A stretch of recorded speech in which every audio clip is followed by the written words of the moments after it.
नमस्कार। आज की वीडियो में आपका स्वागत है। आज हम करेंगे कक्षा 10वीं का चैप्टर नंबर 7 निर्देशांक ज्यामिति की प्रश्नावली 7.3 के क्वेश्चन नंबर 2 से आगे। क्वेश्चन नंबर 1 और 2 हम पिछले वीडियो में कर चुके हैं, तो आइए करते हैं क्वेश्चन नंबर 3। तो चलिए करते हैं क्वेश्चन नंबर 3। क्वेश्चन नंबर 3 है कि शीर्षों 0, -1, 2, 1 व 0, 3 वाले त्रिभुज की भुजाओं के मध्य बिंदुओं से बनने वाले त्रिभुज का क्षेत्रफल ज्ञात करो। इस त्रिभुज का दिए हुए त्रिभुज के क्षेत्रफल के साथ अनुपात ज्ञात कीजिए। तो देखिए, पहला शीर्ष उसने कहा है 0, -1, दूसरा कहा है 2, 1 और तीसरा शीर्ष है 0, 3। तो उसने कहा है इनके मध्य बिंदुओं से, यानी ए बी, बी सी और ए सी के, हम मान लेते हैं कि माना जो ए है वो क्या है 0, -1, बी है हमारे पास, यानी इसको हमने नाम दे दिया है बी 2, 1 को, और सी को नाम दिया है 0, 3। वह माना हमने मध्य बिंदु भी दिए हैं कि पी क्यू आर क्रमशः त्रिभुज ए बी सी की भुजाओं, किसके किसे, पी देखिए किसका है ए बी का, क्यू है ए सी का और आर है बी सी का मध्य बिंदु है। तो देखिए, सबसे पहला काम है, क्योंकि उसने कहा है कि त्रिभुज ए बी सी के मध्य बिंदुओं से बनने वाली त्रिभुज का क्षेत्रफल ज्ञात करना है, तो हम चाहे पी क्यू आर का क्षेत्रफल निकालें चाहे ए बी सी का, तो पहले हम त्रिभुज ए बी सी का क्षेत्रफल निकाल देते हैं कि त्रिभुज ए बी सी का क्षेत्रफल देखिए क्या था, 1/2 x1 into y2 minus y3 plus x2 into y3 minus y1 plus x3 into y1 minus y2। तो देखिए ये तो आ जाएगा, यहाँ से वैल्यूज पुट करते हैं, 1/2 x1 यानी पहले नंबर पे क्या है 0 इंटू y2 का मान है 1 माइनस y3 का मान 3, x2 का मान देखिए क्या है 2, y3 का मान है 3 माइनस y1 का मान है -1 प्लस x3 का मान देखिए हमारे पास आया 0 इंटू y1 का मान है -1 माइनस y2 का मान है 1। तो इसको सोल्व करेंगे, 1/2 यह आएगा 1 -2 0 है बाहर, प्लस 2 इंटू 3 माइनस प्लस जमा 0 इंटू -1 और -1 यानी माइनस के 2। तो देखिए क्या आएगा 1/2, तो पहला तो आ गया 0 प्लस 2 गुना 4 प्लस 0।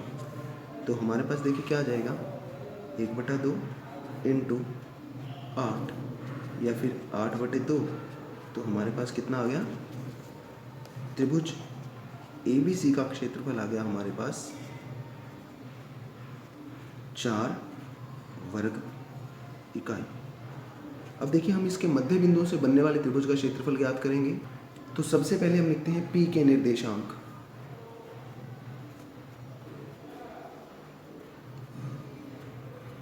P था क्या, ए बी का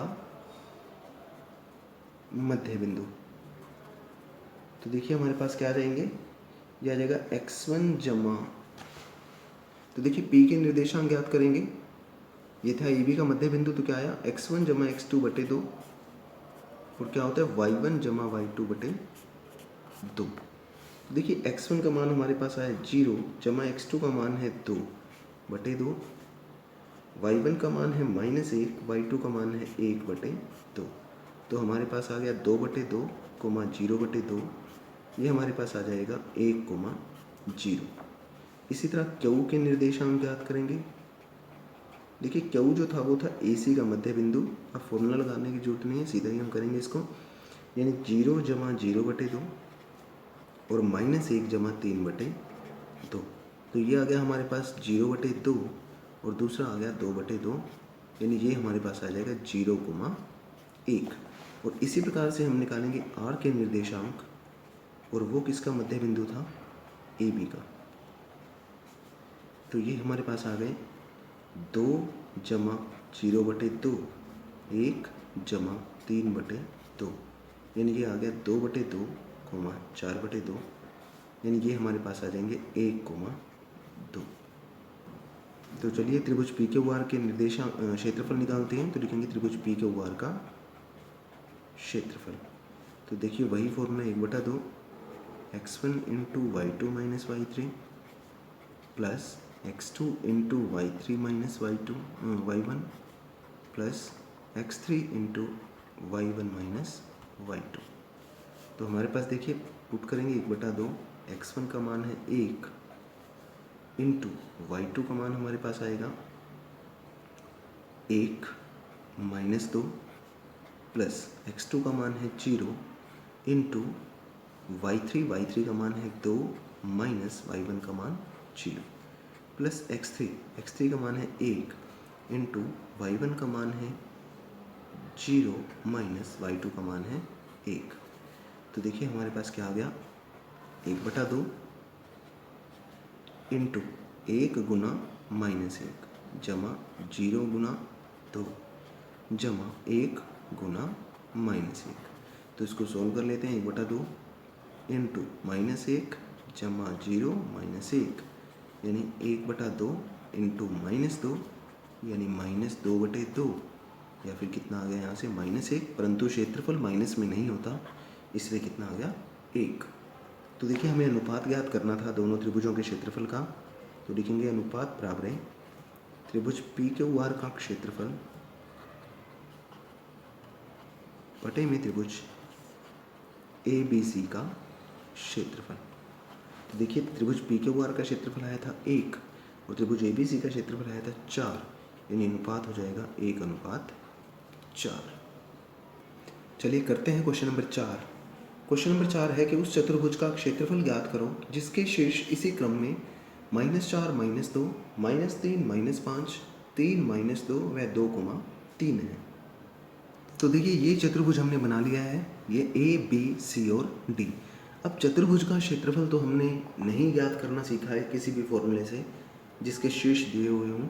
तो हमने क्या किया, ए सी विकर्ण को जोड़ लिया है और हम दो त्रिभुजें इसको जो हमने इसको बांटा है, हम इन दो त्रिभुजों का क्षेत्रफल ज्ञात कर लेंगे। तो देखिए यहाँ लिख देते हैं कि माना ए बी सी डी एक चतुर्भुज है वह ए सी जो है वो इसका विकर्ण है।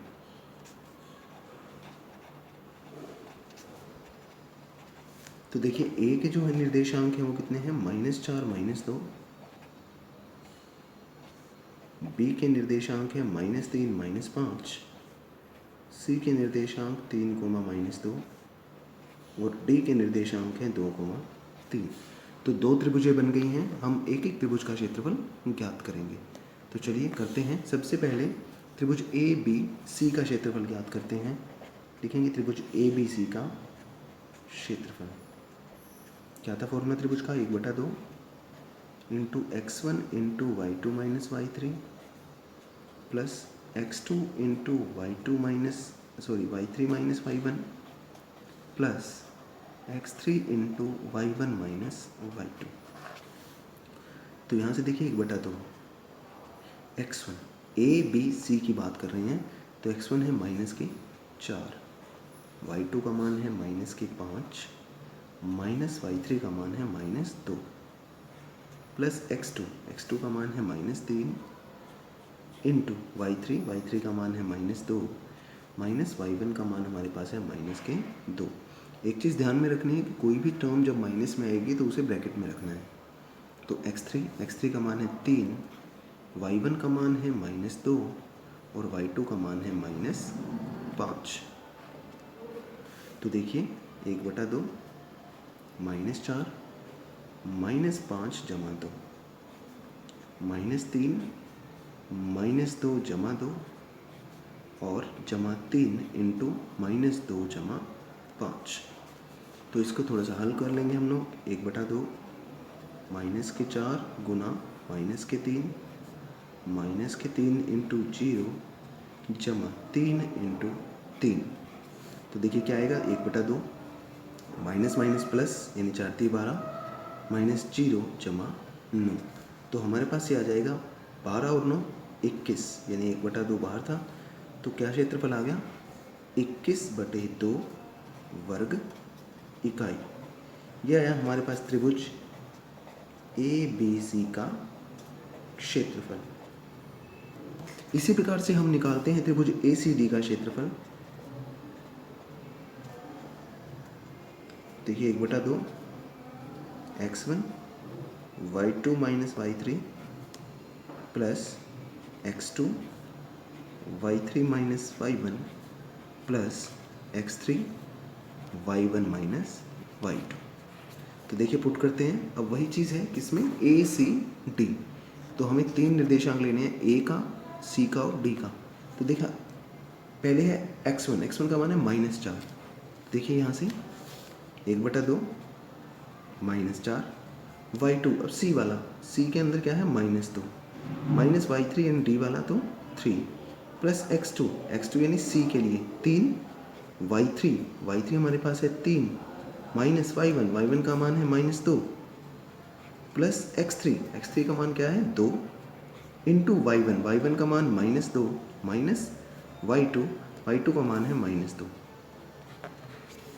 तो देखिए यहाँ से आ जाएगा 1/2 -4 इंटू -5 जमा 3 इंटू 3 जमा 2 जमा 2 इंटू -2 जमा 2। तो यहाँ से देखिए फिर से इसको लिखेंगे 1/2 -4 को -5 से करेंगे प्लस के 20 जमा 3 गुना 3 और 2 5 जमा 2 गुना 0। तो देखिए यहाँ से क्या आ जाएगा 1/2 20 जमा 15 यानी ये हमारे पास आ जाएगा 35/2 वर्ग इकाई। ये आ गया हमारे पास त्रिभुज ACD का क्षेत्रफल। तो देखिए अब हमें ABCD का क्षेत्रफल निकालना है, तो हम क्या करेंगे त्रिभुज ABC का क्षेत्रफल और त्रिभुज ACD का क्षेत्रफल यानी 21/2 और 35/2 को जोड़ देंगे। तो देखिए लिखते हैं कि चतुर्भुज ABCD का क्षेत्रफल क्या होगा। देखो 1/2 फॉर्मूला लगाने की जरूरत नहीं, सीधा ही लिख दो आप। त्रिभुज ABC का क्षेत्रफल जमा त्रिभुज ACD का क्षेत्रफल। तो ये हमारे पास आया था 21/2 और ACD का क्षेत्रफल आया था 35/2। तो ये हम जोड़ देंगे, ये आ जाएगा 56/2 यानी कि हमारे पास आ जाएगा 28 वर्ग इकाई। तो इस प्रकार से हम किसी चतुर्भुज का क्षेत्रफल ज्ञात कर सकते हैं। चलिए करते हैं क्वेश्चन नंबर 5। क्वेश्चन नंबर 5 है कि कक्षा 9 में आपने पढ़ा है, ये अध्याय 9 चैप्टर नंबर 9 उदाहरण नंबर 3 यानी एग्जाम्पल 3 है ये क्लास 9th का। वो कह रहा है कि ऐसा ऐसा हमने पढ़ा है। क्या है कि किसी त्रिभुज की एक माध्यिका उसे बराबर त्रिभुजों वाले दो त्रिभुजों में विभाजित करती है। तो उस त्रिभुज ABC के लिए इस परिणाम का सत्यापन करो जिसके शीर्ष A 4-6, B 3, -2 व 5, 2 है। तो देखिए ये त्रिभुज हमने ड्रॉ कर ली है ABC। D है माध्यिका। माध्यिका क्या होती है, जो पूरी त्रिभुज को दो बराबर भागों में बांट दे। तो हमें इसका सत्यापन करना है। जो D होता है ये भुजा का मध्य बिंदु होता है। तो हम यहाँ से मान लेते हैं कि माना AD त्रिभुज ABC की माध्यिका है। तो देखिए माध्यिका है तो हम D के निर्देशांक पहले निकालेंगे। तो लिखेंगे D के निर्देशांक। अब ये D है क्या, D है BC का मध्य बिंदु। तो लिख लेते हैं कि BC का मध्य बिंदु है ये। तो इसका फॉर्मूला लगाएंगे, क्या होता है x1 जमा x2/2 और y1 जमा y2/2। तो BC के लिए देखिए मध्य बिंदु निकालते हैं। x1 का मान 3, x2 का मान 5। इसी तरह से y1 का मान -2, y2 का मान 2। तो -2 जमा 2/2 तो कितना आ गया देखिए 8/2 और 0/2 यानी ये हमारे पास आ जाएगा 4,0। तो देखिए D के निर्देशांक आ चुके हैं 4,0। अब दोनों त्रिभुजों का हमें क्षेत्रफल ज्ञात करना है। तो सबसे पहले त्रिभुज ABD का क्षेत्रफल निकाल लेते हैं। तो लिखेंगे त्रिभुज ABD का क्षेत्रफल क्या होता है, 1/2 into x1 into y2 minus y3 plus x2 into y3 minus y1 plus x3 into y1 minus y2। तो देखिए यहाँ से क्या आएगा, 1/2 x1 का मान है 4 इंटू, क्योंकि a हमने x1 माना है, b वाला x2 y2 और d के जो निर्देशांक है वो x3 y3। तो देखिए y2 का मान है -2 माइनस y3 का मान है 0 जब x2 का मान हमारे पास आया 3 इंटू y3। देखिए y3 का मान हमने क्या माना है 0 माइनस y1 का मान है -6 जमा x3 का मान है 4 इंटू y1 का मान है -6 माइनस y2 तो वो है -2। तो देखिए क्या आ जाएगा, 1/2 इंटू 4 इंटू -2 जमा 3 इंटू 0 जमा 6 जमा 4 इंटू -6 जमा 2।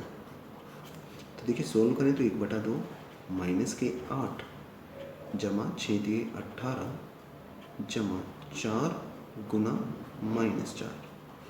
तो देखिए क्या आ जाएगा, 1/2 -8 जमा 18 -16। तो देखिए क्या आ जाएगा, 1/2 18 में से 8 गए 10 में से 16 गए -6, यह आ जाएगा -3। परंतु क्षेत्रफल ऋणात्मक यानी कि माइनस नहीं हो सकता, तो ये कितना आएगा, 3 वर्ग इकाई। हम यहाँ लिख भी सकते हैं कि क्षेत्रफल कभी ऋणात्मक नहीं होता।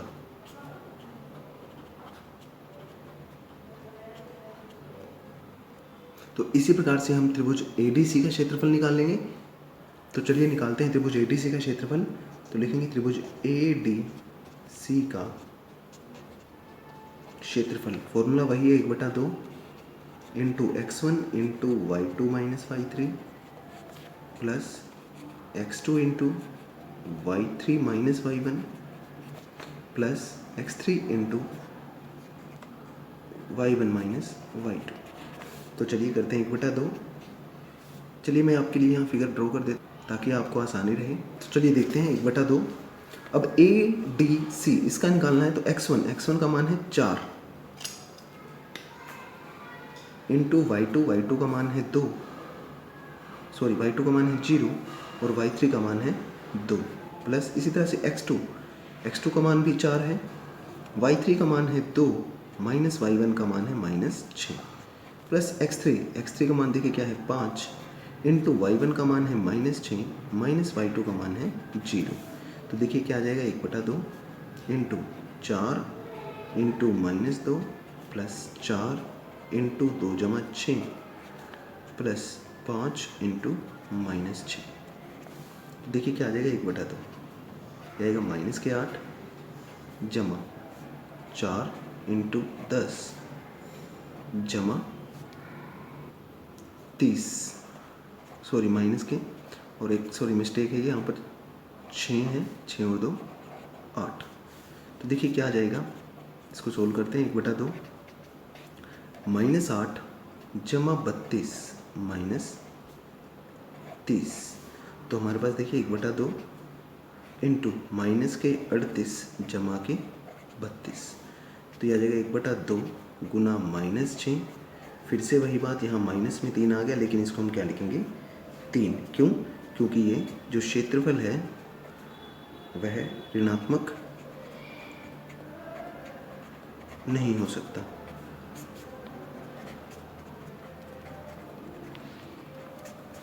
तो इसलिए देखिए यहाँ से ADC का क्षेत्रफल भी 3 आ गया और ABC का भी। तो लिखेंगे त्रिभुज ABD का क्षेत्रफल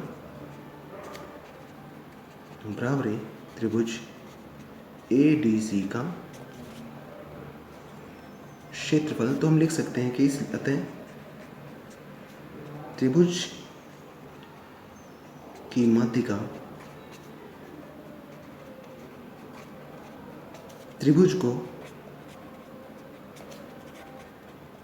दो बराबर क्षेत्रफलों वाले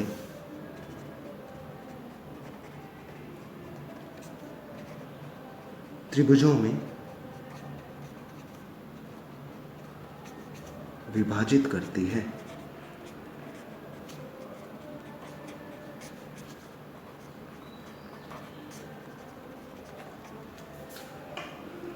तो आज के लिए इतना ही। ये हुई हमारी प्रश्नावली 7.3। इसी के साथ ये चैप्टर भी समाप्त। आशा है आप लोगों को ये चैप्टर समझ में आया होगा। धन्यवाद।